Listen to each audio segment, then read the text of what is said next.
All right, let's do Ben Shabibo on Piers Piers live Morgan. and uncensored. Well, that's quite an intro we've given you there. Yeah, no, I appreciate you that. You better live up to it. I look at that old tape and suddenly I hit puberty, right? I mean, like, that's... We both look so young. Oh, my God. Please nuke Hascord. Thank you for the 10 gifted subs. I will not be nuking Hascord. I will be running the top of the hour ad break, however, which nukes all of the unsubscribed. If you don't want to be nuked, and by nuke I mean see a 3-minute ad break, all you need to do is subscribe for $5 or for free with a Twitch Prime. By connecting your Amazon Prime account to your Twitch account, you get 1 free Prime subscription a month. Or you can get gifted a sub by the likes of Please Nuke Hascord. Here's a 3-minute ad break now. Ago. Right. 10 years ago. And it was interesting because I was at the time, getting very angry about a series of mass shootings in America with a British sensibility and saying, obviously my country, we don't really have any guns. And I was, hectoring and lecturing, I guess, Americans about their gun laws. And it went down as badly as that phrase would suggest, particularly with you. But what was interesting was when you came on, I thought, who's this snotty little kid who's going to start trying to take me on? And then it rapidly became clear to me you were a hell of a lot smarter than you appeared. So we've moved on from then. Anyway, we've had our kiss and make-up interview after that. But I think what was really interesting to me, 2016, so 7 years ago now, you tweeted a tweet. This is your pinned tweet to this date. Simply said, facts don't care about your feelings. And if any phrase, I think, perfectly epitomizes this woke era that we have somehow stumbled into, it's that. Because the woke brigade put feelings before facts. How do we get there?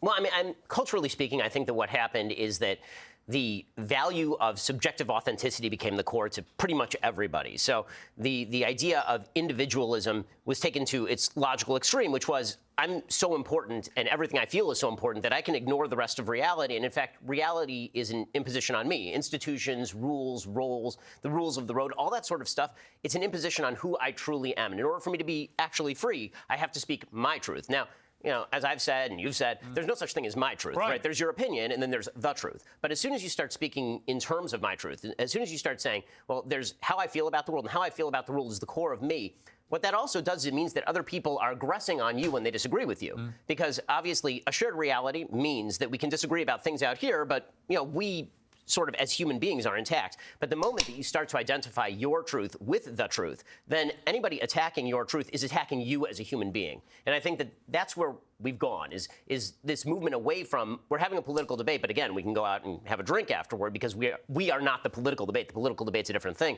To my politics are who I am, or my feelings about who I am, or my feelings about the world. That's the thing that matters more than anything else. And what's extraordinary, I mean, I remember this, we're going to come to them later, sadly, but Meghan and Harry, when they went on Oprah Winfrey.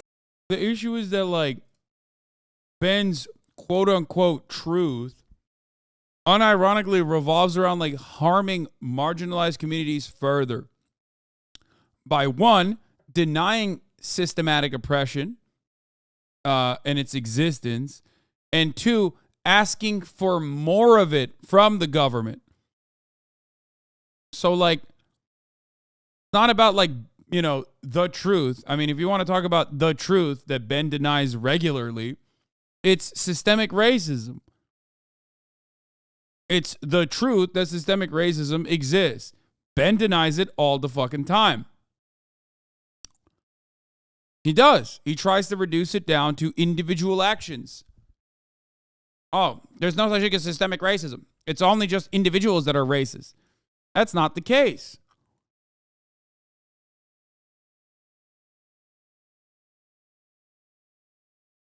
Yeah, this motherfucker actively says that God cannot make bad laws and proceeds to justify God's truth. Yeah. Not to be too much of a Reddit atheist, but the facts don't care about your feelings guy using his made-up religion to justify all those dumbass beliefs is truly astounding. Exactly. No, I mean, it is true that is a silly way to go about things, but, like, it's at the heart of his fucking arguments for abortion, for example, even though his own religion believes that abortions are allowed. And she started talking constantly about my truth, and Oprah was endorsing your truth and everything. I was thinking, I'm living in a sort of mad world where truth is no longer factual. It's just whatever you're feeling in any given moment. It seems That's such not a the case, perverse dude. thing. Oh my God, dude. I'm sorry, but like conservative motherfuckers love crying about their feelings more than literally any number of like gender critical taking college freshmen, okay? It's literally all of their feelings all the time, non-fucking stop. They never shut the fuck up. They're currently doing it. They're crying about their feelings about the rest of the world not coming to terms with their understanding of the truth. That's literally you crying about your fucking feelings. I mean, he's right. No, he's not. He's not even remotely right. Thing for a democratic society, that you move away from fact-based, from science, whatever it may be, to just feel. Like, nobody wants to move away from fact-based shit. They just made that up. He is 100% right. Ben is so good. Love him. That's a lie. True. Like, who? Who wants to move away from a fact-based society? You think it's the fucking guys that talk about climate change? Okay? A scientific consensus that 99% of scientists believe? Or the fucking dudes that are like, no, it's actually fake because I'm being paid by the oil lobby? Who's trying to move away from scientific truth? The people that believe in evolution or the people that think that it was Adam and Eve? Who? Who's advocating for moving away from a science-based society? Shut the fuck up! It's mind-boggling to me that these guys have dominated the space so aggressively with their full court press that, like, while they simultaneously destroy books and remove them from public libraries and shit, they make it seem like it's the libtards that want censorship. Ben Shapiro, advocating for anti-BDS laws, has the audacity to fucking claim that he's a free speech defender. That's wild. And so many suckers are duped into believing it as well. I trust Ben over... No, don't ban him. He said I'm overly emotional. He trusts Ben over overly emotional people like myself. No, he had a really good take. I think we're going to have fun with that chatter. I'm going to unban that chatter because actual dumbass. Because emotional men are blind and cannot see the truth. Oh, totally, dude. Totally. I'm an overly emotional man. Ben Shapiro, on the other hand, is not emotional at all. Ben Shapiro cries every fucking episode about trans people existing in society and how that's destroying and eviscerating the fucking West. And moral degeneracy is actually destroying the West. You just agree with him, you fucking idiot. It's not that he is not emotional. It's just that you agree with him. So you don't recognize it when he brings up issues that are complete fucking fabrications. That's it. That's the problem. Based, he doesn't scream and cry like you. Yes, he does. And also, you're once again showing that you are nothing more than an animal, okay?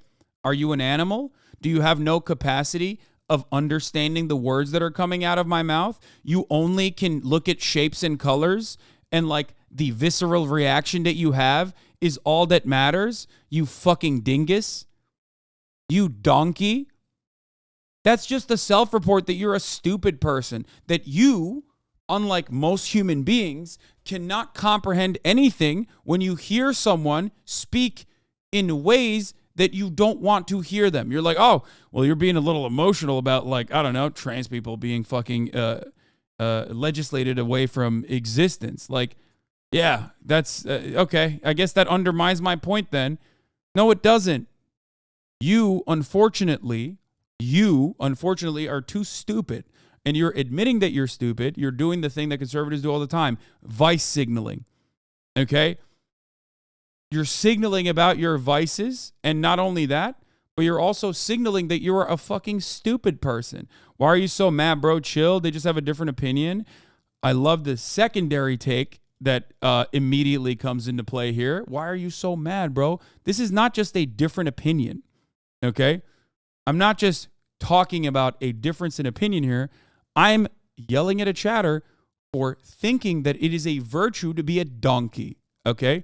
It is not a virtue to be a stupid person. Yeah, you say a whole bunch of nothing. You say a whole bunch of stuff that has no meaning behind it. No, I say a lot of things that have meaning behind them. You're too stupid to understand it, unfortunately. So I urge you, okay? So I urge you, please just take a deep breath, okay? Take a deep breath. You're with us. You are blind and cannot see. Okay, just stop writing shit in the chat and just take a deep breath and listen to the words. And maybe then, instead of spitting out reactions like a fucking chatbot, you might be able to comprehend some of the things, at least some of the things, not all of them, but at least some of the things that I'm bringing up. And for the record, you can reban me if you get too emotional, brother. Aww.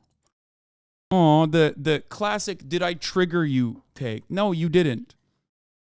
Okay? You did not. We'll let you live. We'll let you live because you are an absolute fucking dumbass. And you haven't really you haven't really said anything too spicy yet.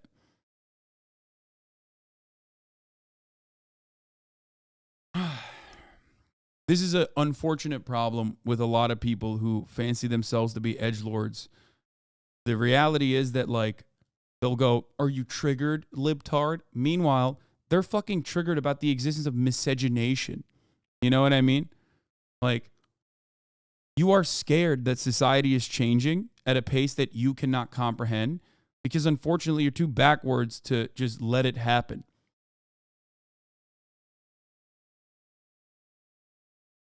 Okay?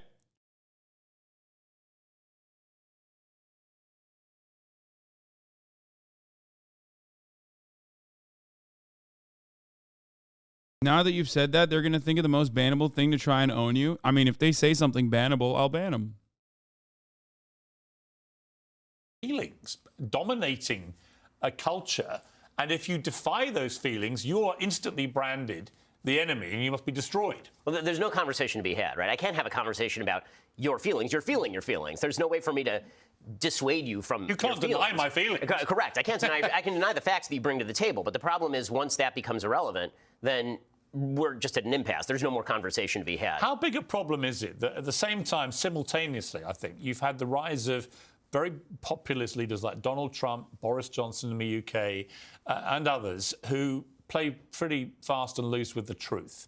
That you have people who say, well, hang on, you talk about the sanctity of truth, but you've got these political leaders, US presidents, British prime ministers, where they don't seem to care about the truth. They just bumble through with whatever suits them from day to day. How dangerous is that to the whole shebang? I mean, I think that is dangerous, but it's dangerous in a different way. And it's also dangerous in a more consistent and, I would say, historically precedented way. I mean, the fact is that politicians have always fibbed to us. I mean, there's nothing new about politicians saying things that are not true, from LBJ to George W. Bush to Donald Trump and Barack Obama. I mean, like literally every politician. And Joe Biden. I mean, yeah, to President Biden. Right? You see this all the time. So the idea of a politician not telling the truth or shading the truth in particular ways, that's not what's new. I think what's new is where people are presented with data and their immediate response isn't, let me bring you some data that rebuts that data, but I don't even have to look at your data because your motivation is bad. That's not true. Ben Shapiro is once again arguing against the complete fabrication. He's arguing against something that's made up, which is ironic because, like, his side has Donald Trump, who, like, doesn't even try to fucking massage the numbers. Ben is, like, a product of a bygone era of old school neocon conservatism that at least tries to, like, justify the American Enterprise Institute type conservatism, the Heritage Foundation type conservatism that tries to, like, find data or massage numbers enough or cherry pick enough to make it seem like there's actual data on his side. But, like, that's not the case. That era of conservative politician died out regardless. And no, as far as, like, science having a fucking bias or a slant, yeah, it's on the side of you know, it's certainly closer to liberals and the things that they talk about. So, you know, I myself am not a liberal, but even I recognize that. Ben Shapiro loves your piker. Thank you for the 5 get the subs. This philosophy. How dangerous is it, though, that we've also become incredibly tribal? I think more than I can ever remember in modern history, actually. You know, when I read your Twitter feed, I think you're always prepared to call out your own side if you genuinely feel there's been some egregious wrongdoing that they've done or a terrible mistake or whatever. But the number of people prepared to do that now, on social media in particular, is minuscule. Most people park themselves into their tribe, whatever that tribe may be, and there is no moving them. There's no deviation. Even Yeah, I mean, it's two guys that agree with one another talking about how, like, the other side is just like they're unmoving, they're unshakable. It's just like, bitch, what about you? You're doing it right now. if the facts change. And again, it plays into, well, if your feelings are the facts, then if you feel that fact is wrong, well, that's enough. Right. But the tribalism that I think has cropped up is rooted in a philosophy called emotivism, which is the idea that everybody's actual viewpoints are not driven by their view of the facts. It's driven by their internal emotions. What that allows me to do, on the converse, is attribute malicious intent to people that I'm arguing with. And it means that I get to ignore all of their facts. The reason that I'm disagreeing with you is because I'm good and you're a bad person. And dude, I'm sorry, but like, I can't. This is so 2016 era. Like I said, like this is pre-Trump, okay?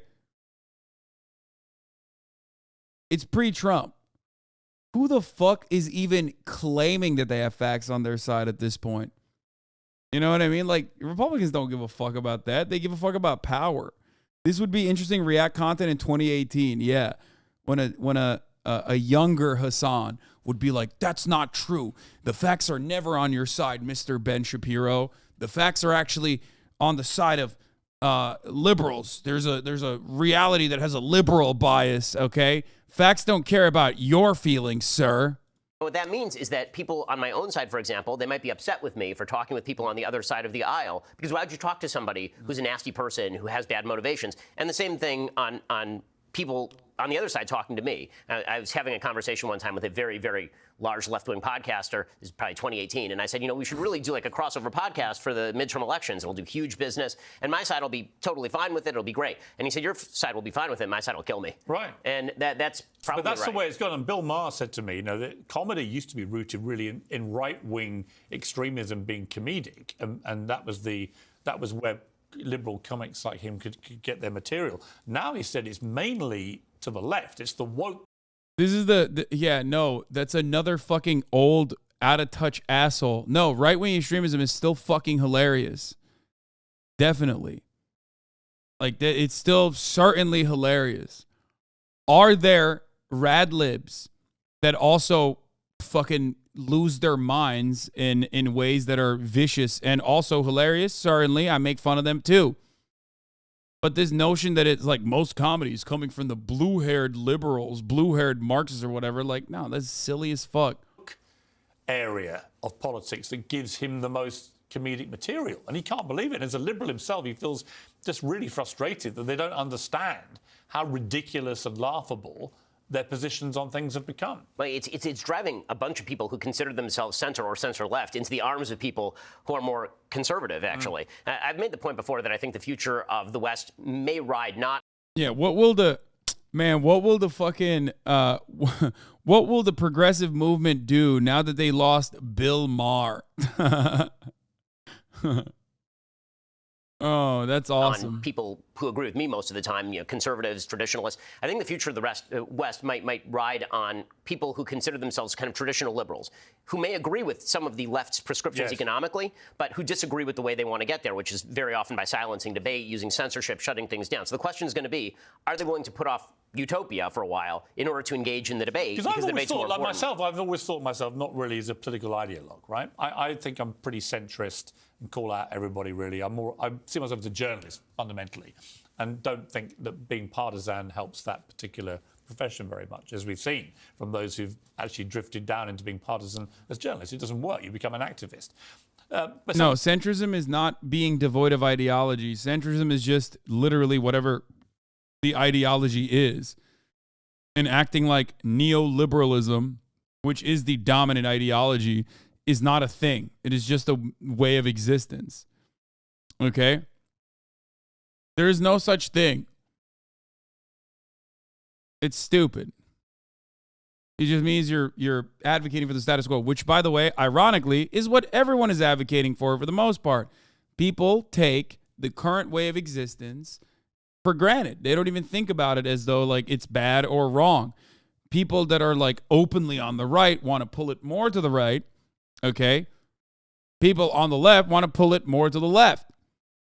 The idea that like centrism is a real viable thing is just, it's not. It's just exactly. Centrism is just deferring to the hegemony. Exactly. Hegemony. I was saying the other day, are you a conservative? I said, well, I've never identified as a conservative. But the farther lunatic that the left woke go, the more the pendulum swings. And eventually we all get sucked into thinking, well, okay, actually, by comparison to this, I probably am getting a bit conservative because I think they're lunatics. I think what's happening right now, and it's happening in a bunch of countries, is people are just craving any sense of normality. And common sense. And no one is providing it to them. Right. No one is providing it to them. They're taking a slap at the people who are... Yeah, dude, you certainly are providing normality. Mister, there's no such thing as a fucking non-living wage. Yeah. Yeah, I always go to Ben Shapiro to understand what is really going on when he tells me that, like, the average American that's suffering from fucking medical bills or whatever kind of, like, unnecessary amount of, cost of living increases, all of that is actually bullshit because Ben Shapiro told me so, and I'm just not working hard.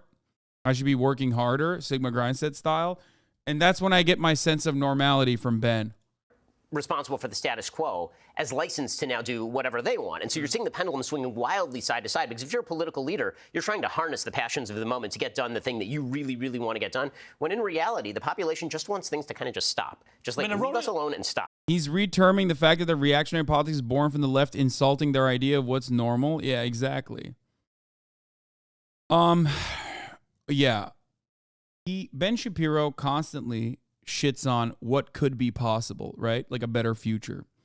That's how he makes his living, while simultaneously upholding inequality as the norm. And in many such cases, inequality is the norm. And a lot of people are conditioned to think that it is the norm.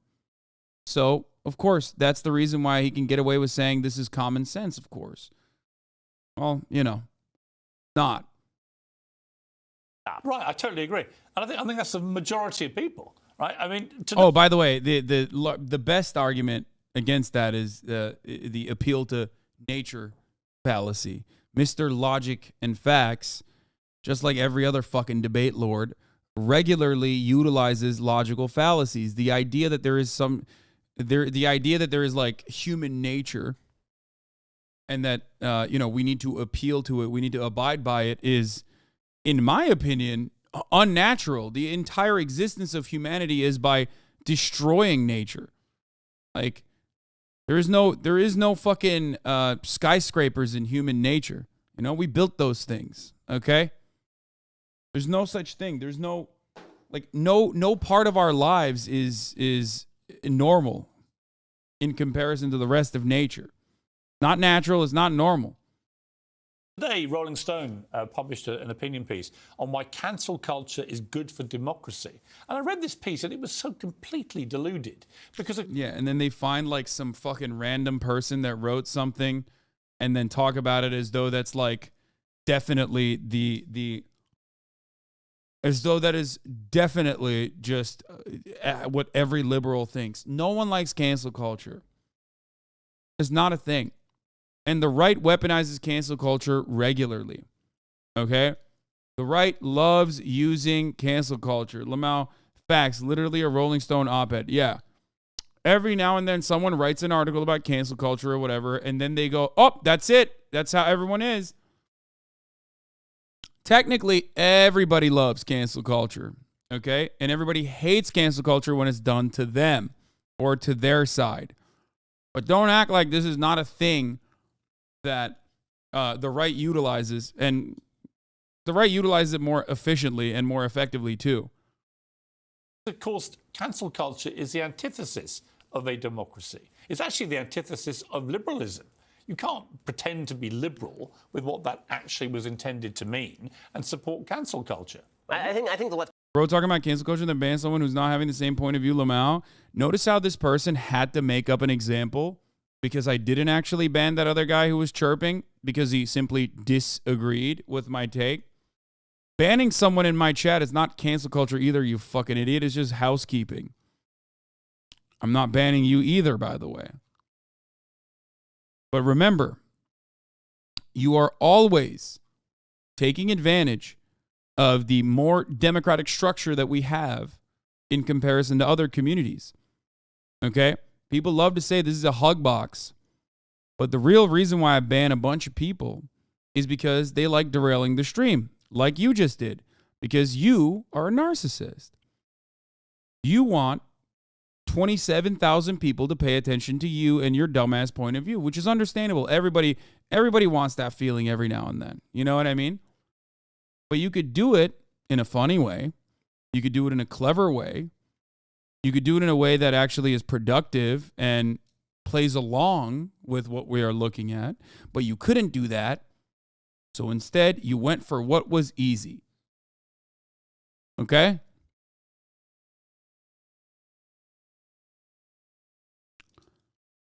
Bro, what is he saying? This is the guy I didn't ban, by the way. The Ben Shapiro fan that I did not ban. And even though I did not ban that guy, the other guy came in and went, dude, you're banning people that don't agree with you, Lamau, cancel culture. Anyway.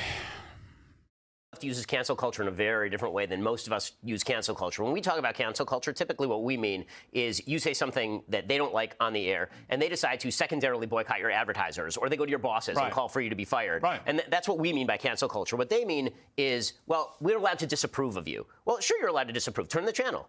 Right? You don't have to subscribe to Daily Wire. You don't have to watch your show. Right? But what they do with that instead is they attempt to get you kicked off the air, not by dint of lack of ratings or something, but just because they're so angry that they're going to go yell at people and bother them until you get kicked off the air. That's what cancel culture really is. I interviewed Congressman George Santos this week, who even by the standards of fibbing politicians, I mean, it was quite startling. I'll just play the clip where he admits to being a terrible liar. What? Oh, George Santos. Okay, that's awkward. This guy's a serving... on those subjects. He's one of the most powerful politicians in the country. But if that's not almost the apotheosis of what politics is reach, which that's... Okay, I don't care about them talking about George Santos. Jewish. You have know to be not true and try to follow the best audience. It's something that, I mean... It's truth to you now, that everything comes out of your mouth or that you write is fact. I mean, it's the most important thing to me because I have to sleep at night. I mean, it's something that I try to think about as much as humanly possible is never lie to your audience. Never say to your audience a thing that you know to be not true, and try to follow the best data possible. And that does mean that you're very often having to be more nuanced than sort of the politics of the situation may allow. Because the easiest position in politics is always to take the hardest right or the hardest left position, the sort of most pure, most easily understood position, or to just play the easiest game of all, which is, again, my opponent is a bad guy. My opponent is a person who hates your guys. When we had our dust up at CNN about gun control. Yeah, Ben, on the other hand, he has a lot of nuance, dude. That's why he advocated to. That's why he claimed that the fucking civil rights movement was fraudulent. You know, just that's why he thinks the government should not interfere in private businesses stopping black people from entering their premises, which is a very real nuanced take from Ben Shapiro. You know, that's not the furthest right wing take he could take. Technically, he could advocate to like just straight up kill black people on sight. He doesn't do that. So I guess he's doing a nuanced position on it. For example, I'm not going to go over all that again, but had I been very different with you, if I'd been very respectful and said, look, I'm a British guy, these aren't my laws, I'm just as horrified as you are by these massacres, and didn't talk about gun control, which I think has always been a terribly inflammatory phrase for many Americans. They don't want to be controlled. And they certainly don't want to hear a British accent telling them about how there should be more control. But if I'd phrased it as about gun safety, if that had always been the debate in America, how do you make it safer in a country that has 400 million firearms in circulation. Would that have been a more constructive debate, do you think? I think it would have been a more informative debate. And the reason being, I think that clarity is very much opposed sometimes by passion. And we all get passionate about these issues. I'm not going to pretend I'm not passionate on my show, or I'm completely dispassionate in all circumstances. I'm obviously not. But, I think that would have allowed for the kind of discussion where we could have looked at data from various areas of the world. Where have regulations been effective? Where have they not been effective? What are, as I said on the show actually at the time, I believe, what are the risks and rewards of particular policies? That's where the good discussion area, I think, gets done. Yeah, except you never have that. Like, everything Ben is talking about how the left is or whatever, is exactly what he does. And the only time he brings up evidence is when he's cherry picking shit to disingenuously frame an argument. Like, if he truly cared about the data, he wouldn't be advocating for the side he's advocating for. Do you agree with literally anything Ben says? Or, I mean, I don't know. Probably not. It'd be very hard. I'm sure there's something I agree as far as what Ben talks about, but as far as his political perspective, no, not really. I mean, just final point on the gun thing, but and I'm aware many viewers who watch this in America own guns and support I own guns, the Second Amendment rights and so on. Where do you see the line going? Hasn't Ben shown data before in debates? Yes. That's why I said he loves to cherry pick data. Like, what did he do the other day? We were watching a video, and he almost slipped up, and then he turned around. Like, one common trope is like using the totality or the majority instead of per capita arguments, because per capita arguments usually betray. Whenever you talk about like American statistics, people love to use totality rather than per capita because America is a very large country, is a very wealthy country. So, of course, by a lot of metrics, we spend more money than other nations, right? On a lot of shit, right? What was it? What the fuck was it that he was like talking about? Bro said your hatred blinds you. Because your hatred blinds you. I don't really hate Ben Shapiro. I think he's a fucking loser, really. Oh yeah. Yeah. He said, yeah. The rate of black arrests. Yeah, I remember. No, I think he said the rate of, or did he say a higher rate of white people are killed by cops? And then corrected himself and went, I mean a higher number. Because, he almost accidentally fucking revealed the truth when we talk about the argument about like black people being over policed.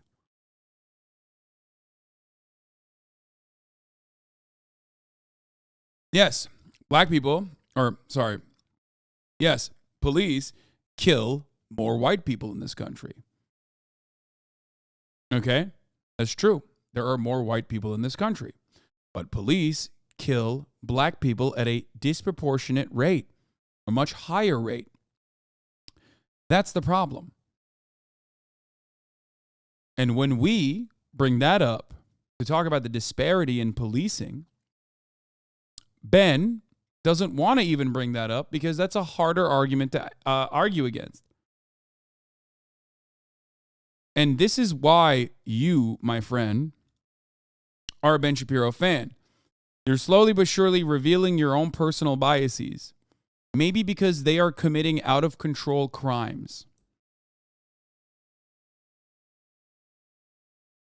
Go ahead. Explain what you mean by that.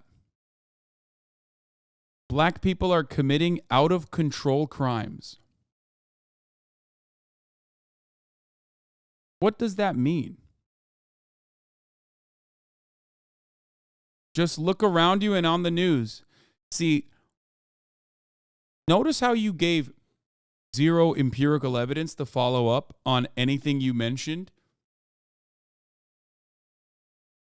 You didn't even do the common racist trope. Here, I'll give it to you. 1350.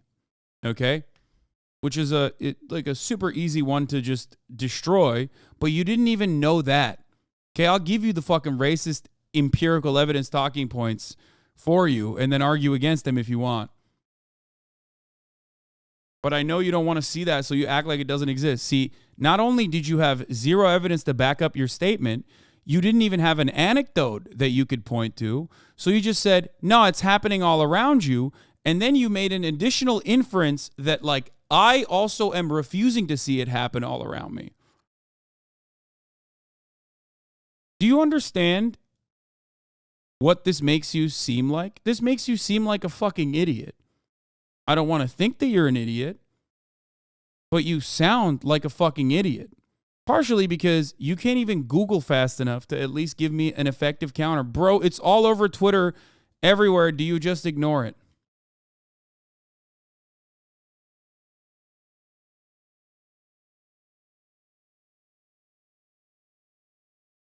Things that you see on social media are not evidence. Okay? If you think that this is a non-emotional argument that you're making, I don't know what to tell you. Where is the facts over feelings? All actors, I guess, then. No. That's not what I'm saying. My friend,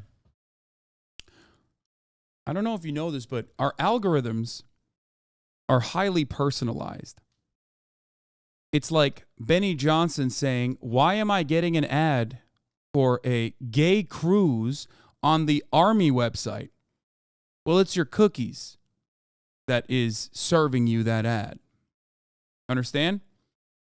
The only thing you tell me is when you see a lot of black crime that's out of control that you see on your Twitter feed is that that's what you like looking at, and that's what the algorithm has decided you like looking at, so they keep showing you that over and over again. Now, if you're a dumbass, you see that and you go, wow, black crime sure seems out of control. But what you should be doing instead is going, maybe the social media algorithm is just breaking my brain, and I should seek to educate myself on whether or not this is the case. Okay? That's not actors. But what you're seeing is a minor snapshot. And unless you are, I don't know, someone who has the processing power of a fucking sea cucumber, okay, you should be able to recognize that what you see is never the full picture. If you think that your own highly personalized, algorithm-backed social media feed is indicative of what's going on around the entire planet, we have some real issues. But not a single part of this shows that facts are you're using facts to override your own personal feelings. Okay?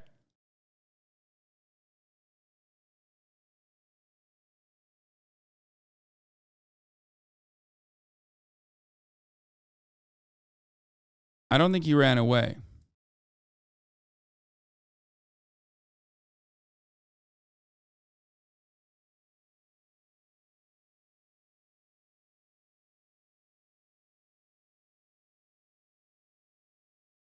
Do you not partially blame a poor American education system for some chatters like this between these racist parents and a shite education system? I'm sure there isn't more like this. No, there are. I hope he went away to Google to come back with some good counters here. As you have all these massacres and as gun ownership increases, there's just more guns in circulation. What do you do about that? I mean, as a country as big and powerful as America, what more can be done to just make it safer? I mean, again, the measures that I've always suggested are measures that tend more toward the gun owner than toward the weapon itself, meaning that we obviously need better screening procedures for people who have a history of severe mental illness. We have red flag laws on the books, but they're not enacted. I mean, people don't actually practically follow the red flag laws, which is why I'm kind of skeptical of the idea that if we pass some more text from the legislature, that's magically going to translate into better action. What we need is more alacrity from the cops. I mean, how many of these mass shootings have we seen where there are 1,000 red flags and the cops go to the house and then they're told, bro, here, the argument that you're supposed to be making in this regard, if you want to talk about like black people that are doing more crime or whatever, is the common trope, the 1350 trope. According to FBI arrest records, 13% of the population, black people, are responsible for 50% of the arrests. Now, of course, the reason for why that is over policing to begin with. So if you want to make a better argument to be a better racist in the future, you can at least come to me and say, try arguing against FBI crime statistics, libtard, okay? And then to that, I respond, well, first of all, those are arrest numbers. They're not conviction rates, okay? You're so bad at debating that I'm debating for you. Those are arrest numbers, not conviction numbers. An arrest does not mean conviction. Black people are over-policed on top of getting arrested for false charges way, way more frequently than fucking white people. As a matter of fact, if you look at real studies that pertain to, let's say, drug usage, for example, black people and white people use drugs, weed, let's use weed, at the exact same rate. As a matter of fact, sometimes white people use weed at a higher rate than black people, and yet black people get arrested for minor possession charges at, I think, four times higher rate than white people do. This is a consequence of over-policing black people. It's a consequence of things like stop and frisk policies. It's a consequence of racial biases in the way that policing works and operates in the system. Black people are also given longer sentences for the same kinds of crimes that white people commit. Okay? This is the problem we talk about when we talk about the systemic discrimination within the criminal justice system. Okay? They serve harsher sentences, longer sentences. They serve more time. They have less legal recourse. And this is before we even talk about the other side of systemic racism, like redlining in the Jim Crow North, racism in the Jim Crow North, or just straight up segregation in the Jim Crow South. If they didn't commit the crimes, would they do the time? You are failing to understand the words that I'm using. So there's way more white people, but white and black people use the same amount of drugs? No, at the same rate. At the same rate. At the same rate, as in, for, let's say, every one, like rate, meaning 10 out of every 100 black person, 10 out of every 100 white person. So if I were to say the totality, then yes, there would be more white people that are, consuming drugs than black people. That's not what we're talking about. Oh my God. Okay. Anyway, if they didn't commit the crimes, would they do the time is not an argument when we are talking about two groups of people that are doing the same crime at the same rate, and one group of people getting longer sentences and getting arrested at a higher rate. Okay? That is where disproportionate policing comes from. That's why we say black neighborhoods are occupied by police forces. Okay? They do the same time for the same crime? No, they do not. As a matter of fact, sentencing disparity is also absolutely a part of the law. The sentencing disparity between crack cocaine and just straight up cocaine existed.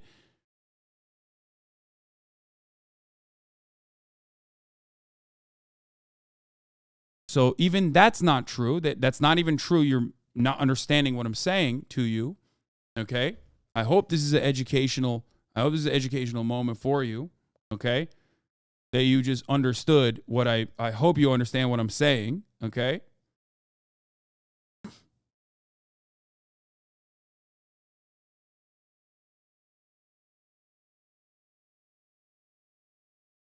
Anytime I'm being charitable to a chatter like this, understand that there are thousands of other people like that chatter that are also in here that want to learn, okay?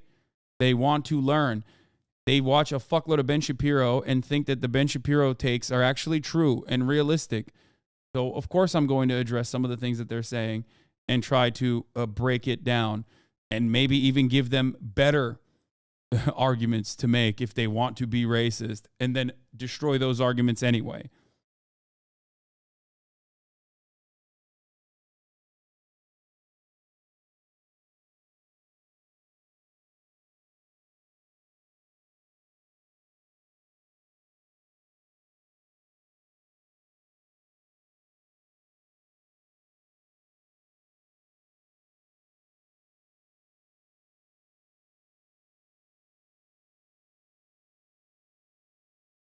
You can't argue against law, man. I mean, that's true. Can you give me an example of a black person being sentenced longer than a white person for the same crime? You are once again looking at individual examples. individual anecdotes is not an adequate substitute for data, okay? Of course I can give you an example of a black person's sentence being longer than a white person for the same crime, but that wouldn't mean anything because the way to disprove that, again, the way to disprove that would be to give you an example of a white person doing a longer sentence than a black person for the same crime. But that wouldn't actually prove the point, would it? Okay? You have to look at empirical evidence. You have to look at statistics to get a full scope of the picture. Okay?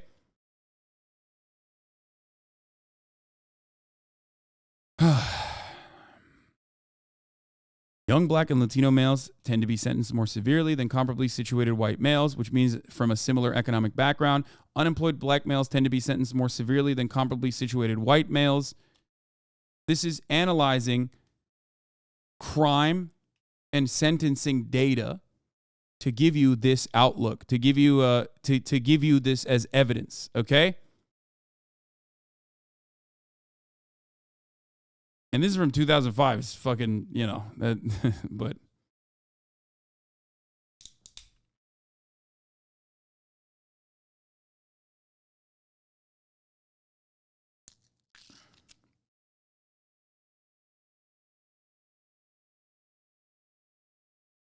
doesn't that mean that black and Latino males are committing more crimes? That's why they're being sentenced more? No, chatter. Okay. I'm close to fucking losing my patience.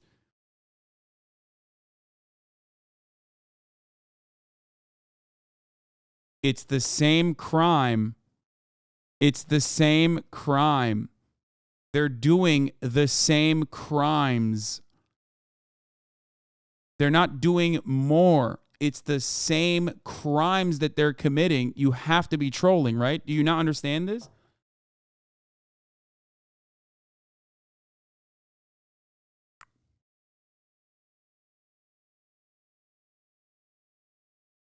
I don't think this person is being obtuse purposefully. They're not understanding. They aren't even asking the right questions.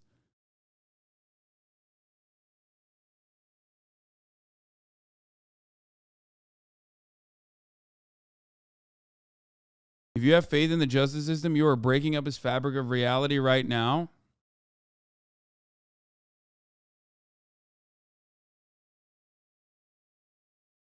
Yeah, as for the look around you, the news and media show more black crime than any other crime, altering perception. Absolutely.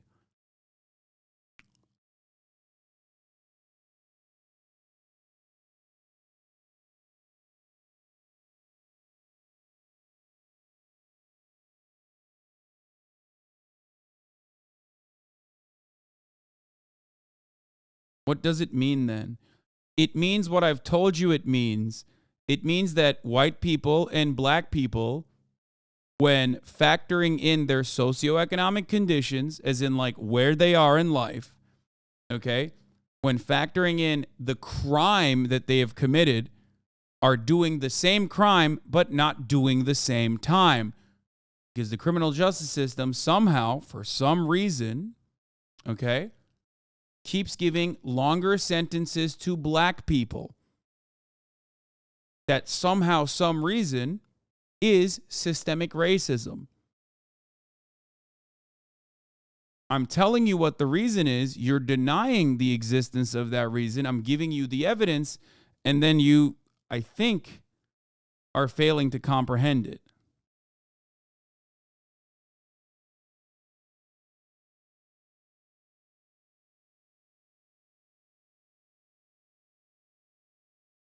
So who got a longer sentence than a white man? You didn't give an example of that happening. Oh my God.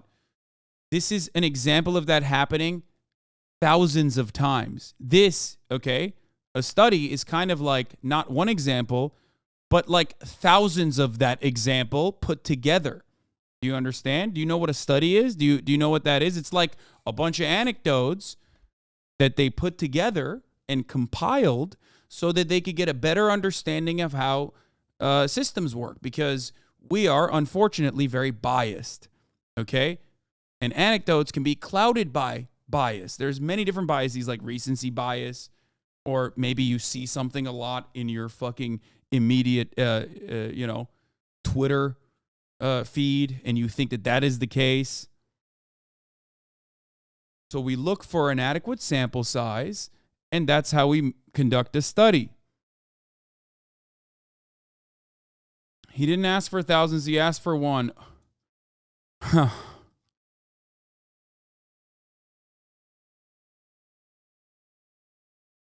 Okay, they're just trolling at this point. Check their last message.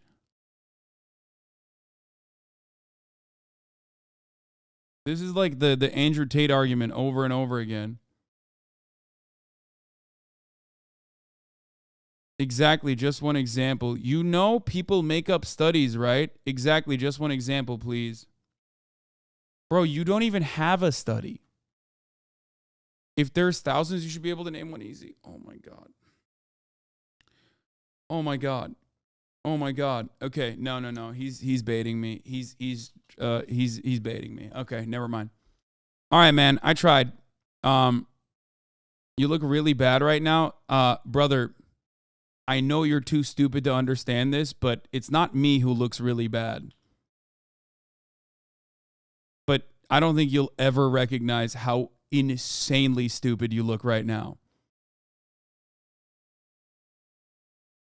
Yes, do the insult and ban thing and move on to the video. No, I'm gonna keep you going. I tried. I'm giving you a study and you said, give me one example.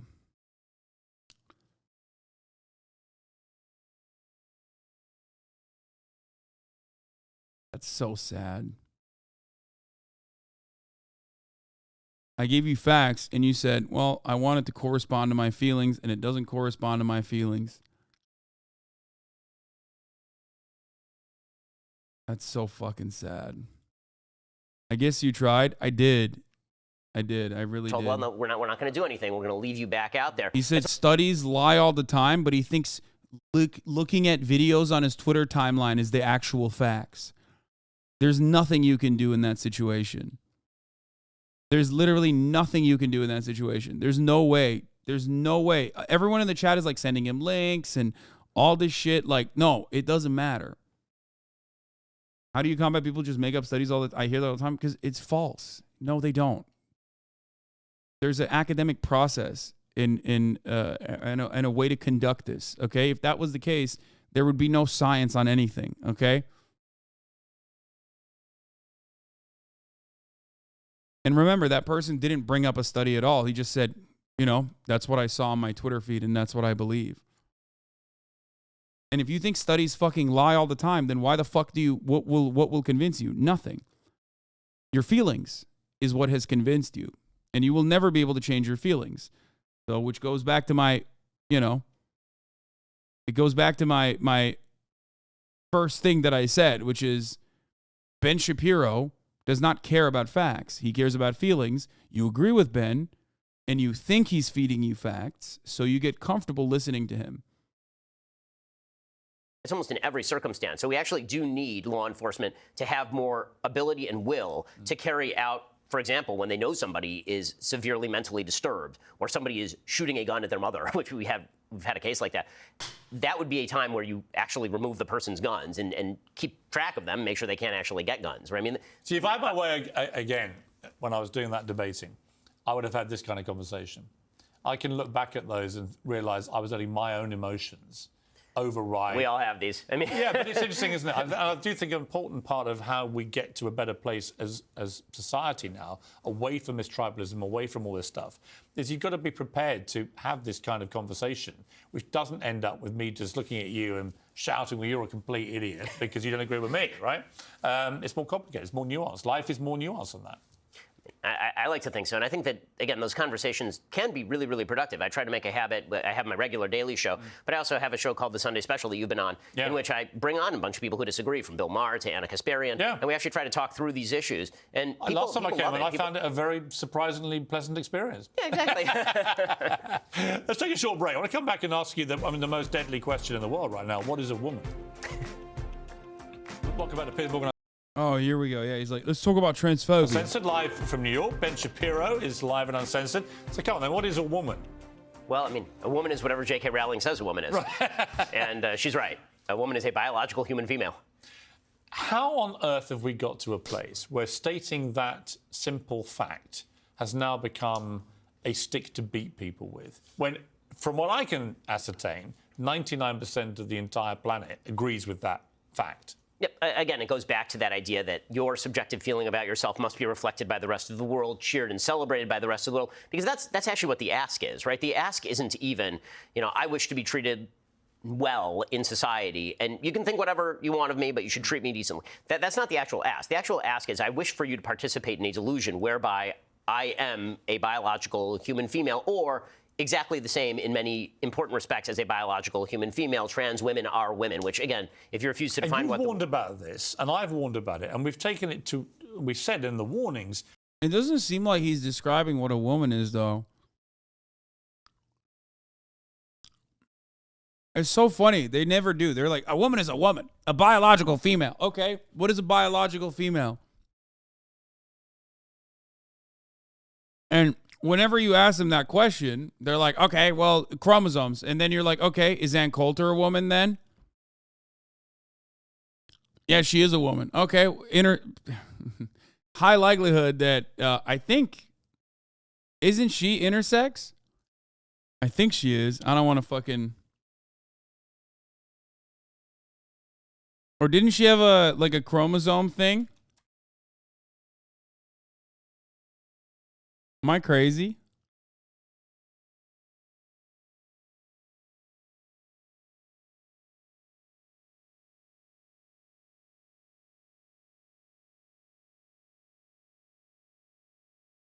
I mean, Ben definitely doesn't know. Ben definitely doesn't know what a woman is anyway. But a chatter actually correctly pointed this out. Saying that you're a biological female already gives the game away. You're talking outliers that represent 99.9% of the population. No, that's not true. It's not 99.9% of the population. Okay? And it doesn't matter. You can't just say something is an outlier and then act like that's not, act like that is a biological reality. Act like that's outside of the scope of biological reality.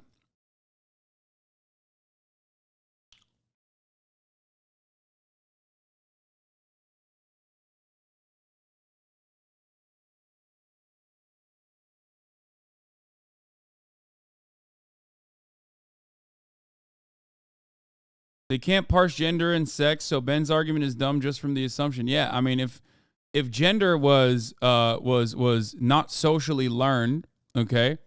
If gender was not socially learned, and it wasn't like if gender wasn't social,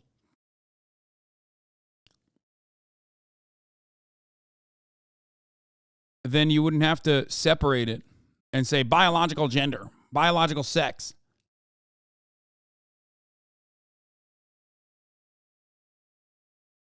Jewish people represent a small portion of society, but you wouldn't say they're not significant. Exactly. Also, I think, wait, isn't that actually the same number? The number of intersex people on this planet is more than the number of Jewish people.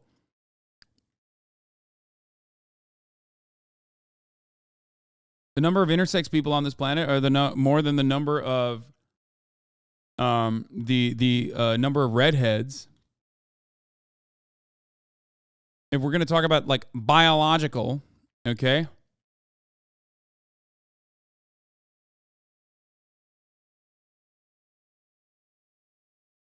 More women than expected are genetically men. Sex chromosomes usually determine whether you are female or male. Women are XX, men are XY. However, genetically, a few women are actually men.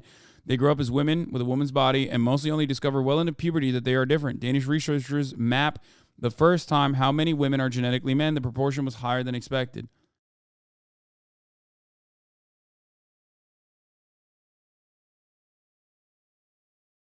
The intersex estimate is 1.7%. Jewish people make up 0.2% of the population on the planet.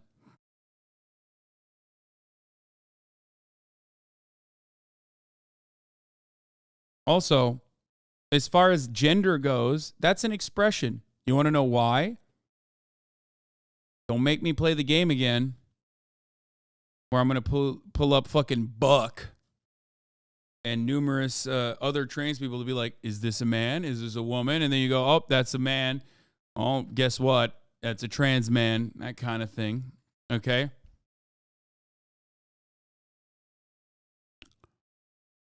The reason why you would lose that game if we were to do that. Let's not with the trans medicalist, though. I know. It's just to open the door up.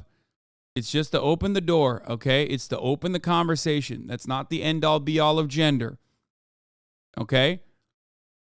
But that's a good way to just peek in and open the door for transphobic people to understand that gender is a expression. Before everybody fucking freaks out. That's how this works. It's a good way to try to get people to comprehend this idea. Because you never in a million years will be like, I need to check your chromosomes. Okay? No one does that. Imagine going on a date and then you sit down, a woman is sitting in front of you, you go, I need to see your chromosomes to make sure that you're valid, that you're a woman. You don't do that.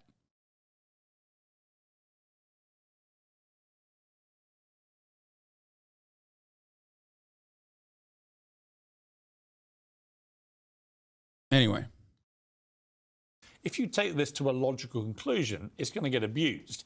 And we had a stark example of this in Scotland several weeks ago with this rapist, Adam Graham, who at his trial, having raped 2 women with his penis, and let's be graphic about her penis. Well, this is the point. Yes. He then turned up as Isla.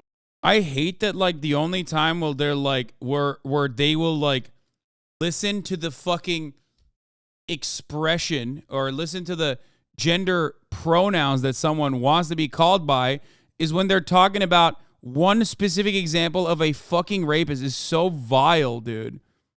It is so fucking vile. And it totally gives the game away. Okay? Even if this person was truly a trans person, which I don't think they are, okay? I don't know what the fuck's going on here. I'm not familiar with this case because I don't follow every fucking, I don't follow every goddamn last, issue of Trans Criminals magazine, okay? They're committing a crime. Men, assigned male at birth men, cis men, are responsible for the bulk, the overwhelming majority of pedophilia. Okay? That does not mean all cis men are automatically pedophiles. Hasan hates trans.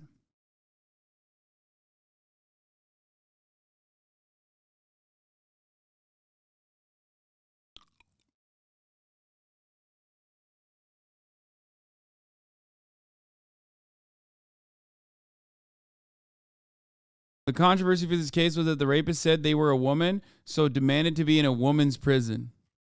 Bryson and said, I'm now a woman. So that's him before. And then he comes along as Isla Bryson there. And the game plan, according to his ex-wife, is, well, he just wants to get into a women's prison, which is obviously what his game plan was. And he got into one, put into a women's prison where there are women there who are vulnerable to attacks from people like him. That, to me, showed the insanity of this. We had a leader, Nicola Sturgeon, been leader of Scotland for 8 years, who supported this limitless gender identity nonsense and lost her job, actually, I think, as a direct consequence of this. Yep. I mean, let's see what she said, and I'll play it to you. The question is, are all trans women women? You haven't answered that question. Well, that's not the point that we're dealing with here. That's the question I'm asking. Trans women are women, but in the prison context, there is no automatic right for a trans woman. So there are contexts where a trans woman is not a woman? No, there is circumstances in which a trans woman will be housed in the male prison estate. I think that interview cost her her job, because when I watched that, it went on for about 50 seconds. It was jaw-dropping, because actually her ideology about this was just cruelly exposed as being completely... Yeah, I know. Men get raped in men's prisons as well, but that's not the point here. I don't know enough about this case. I don't even know enough about this particular case to give an adequate assessment. And the only thing I can tell you is that these bad faith insane dudes wouldn't think to do this if this hadn't become a culture war. Yeah, literally. Like, that dude, okay, saying, oh, I'm a woman now, like, fucking put me in a woman's prison. No shot to put a rapist in Gen Pop. Exactly. It doesn't even fucking matter. Because there's no way that they're getting into Gen Pop. But that person coming out of the gates swinging and saying, like, I'm a woman now. I was always a woman. Is a new phenomena that conservatives brought to the fucking fold. Okay? Women literally get raped by other cis women in women's prisons. What the fuck is their point? Yeah, exactly. Nicola Sturgeon is stepping down due to stress and shit. She did not lose her position as First Minister of Scotland. Did you cover the Day of Hate neo-Nazi announcement in your early news portion of the day? Yes, I did. They don't care about the trans woman being worshipped in men's prison. You think they decided to put him there on purpose to create this controversy? No, Scotland is actually way more understanding and way more fucking woke when it comes to trans issues than the rest of the islands or the rest of the UK.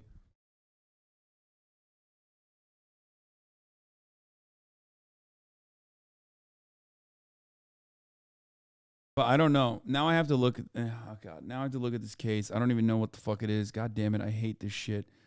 This is the worst part about shit like this is that, like, you have to be up to date with, like, every new fucking psycho that comes out.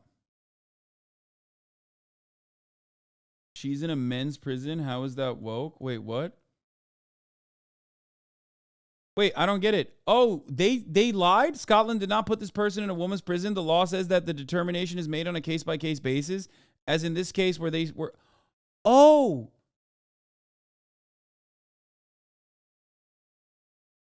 Oh my God.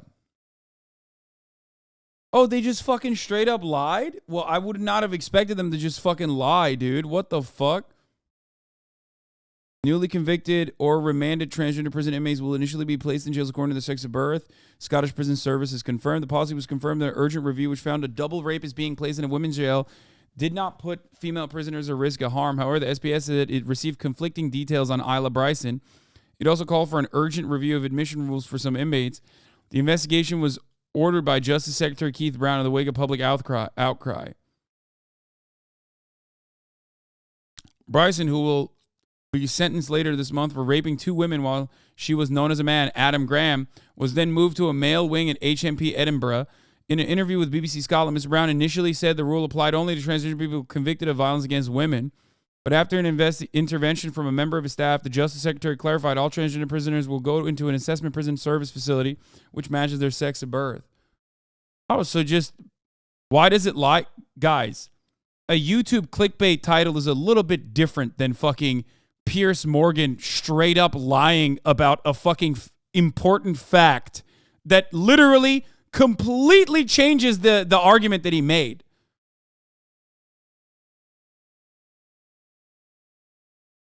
That's crazy. Like, it changed the entire story. It's not just a clickbait YouTube title, dude. What the fuck are you talking about?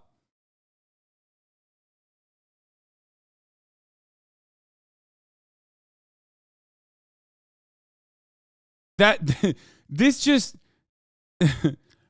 that's insane. That is actually fucking insane. I would not have expected Piers Morgan on his own show to lie to this degree.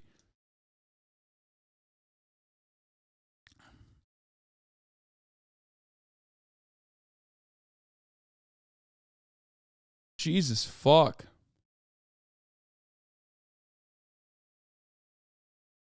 What is this? Zizek talked about this too? Zizek, what the actual fuck? At least he's going mask off about hating, not understanding queer and trans people, so we don't have to guess anymore. Oh, what? Zizek wrote about it? At many gender clinics across the West, doctors feel compelled to adopt an unquestioning affirmative approach. With little regard to the underlying mental health crises troubling children, the pressure is, in fact, twofold. For another thing, clinicians are cowed by the trans lobby. The trans lobby. Which interprets skepticism regarding puberty blockers as a conservative attempt to make it more difficult for trans individuals to actualize their sexual identities, compounded by a financial compulsion. More than half of Tavistock's income, for example, came from the treatment of youngsters' sexual troubles. In short, what we have here is the worst combination of politically correct badgering with a brutal calculation of financial interest. The use of puberty blockers is yet another case of woke capitalism.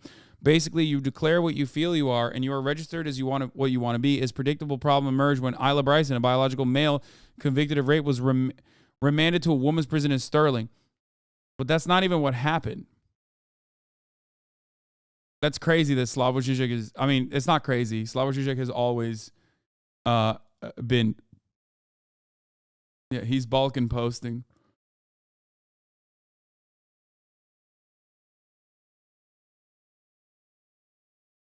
He does do shit like this all the time, from time to time. In my opinion, that doesn't undermine the rest of his work, but this is definitely a common Žižek take.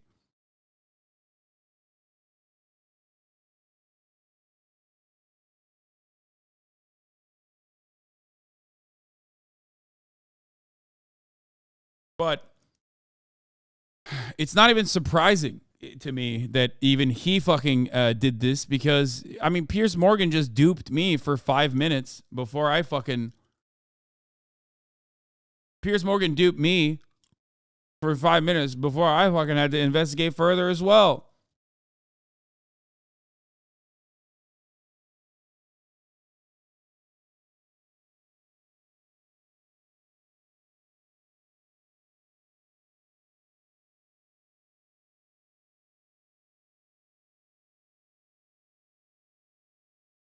Yeah. Been leader of Scotland. So, yeah. So now we established that he lied about that. Rewrites were so completely ridiculous. One where tractors are referred to as black. They had to change that because somehow you can't... Some of the iconic class of the Roald Dahl books all having this sensitivity reading. I mean, first removing hundreds and hundreds of words and phrases from this iconic author. He's sold 300 million books. Suddenly they're rewriting this stuff. And some of the rewrites were so completely ridiculous. One where tractors are referred to as black. They had to change that because somehow you can't have a black tractor. Well, what if the tractor's black? One of the real problems here is that the modern context cannot understand why kids would read Roald Dahl. That really is the major issue. Right. So I read Roald Dahl to my kids. I just got through, I think, pretty much his entire corpus with my 6-year-old. And it's a move to make more money. No one was asking for this. Yeah, what the fuck? Where is this from?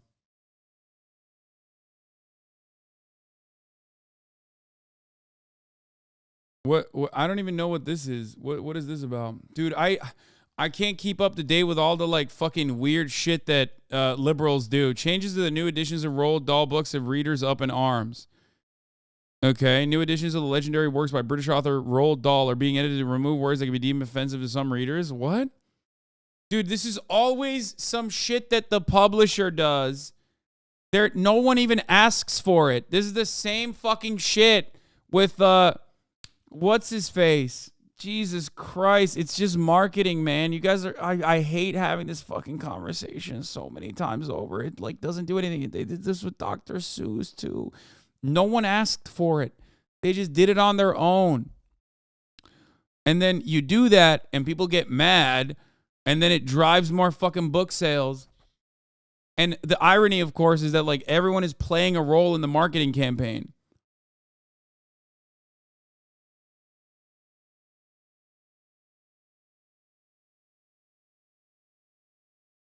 Like, who gives a fuck? Who? The character Augustus Gloop in Charlie and the Chocolate Factory is no longer called fat. Instead, he's described as enormous. No one asked for this. No one. Not a single person on the left was like, we need to do this, okay?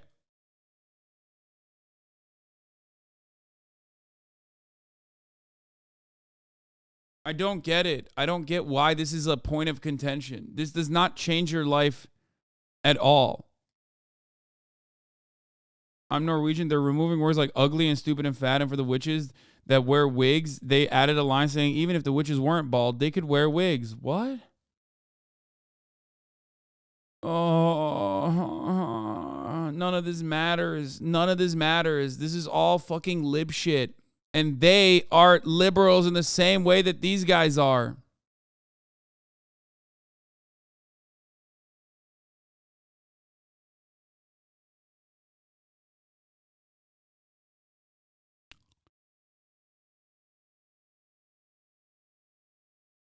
What? The witches, even if she's working as a cashier in a supermarket or typing letters for a businessman, even if she's working as a top scientist or running a business.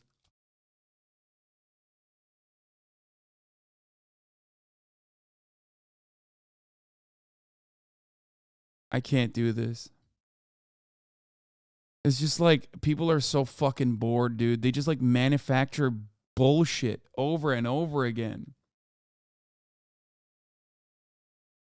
Like, who cares? Don't do this. Don't fucking do this, okay? There you go. Don't do this. God, liberalism is a fucking... It's a fucking lie. No plans for doll text changes from U.S. European publishers. Wait, they're not even doing this? They just made it up?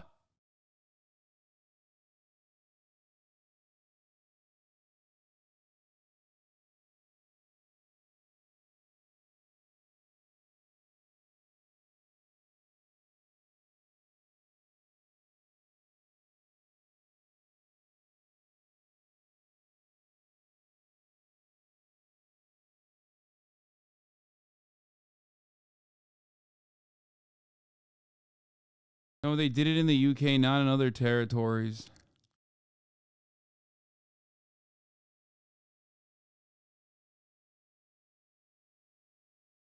I've seen too much. I don't need to see anymore. I'm taking my glasses off. I don't need to read anymore. I've read too much. I've seen too much. I don't want to know.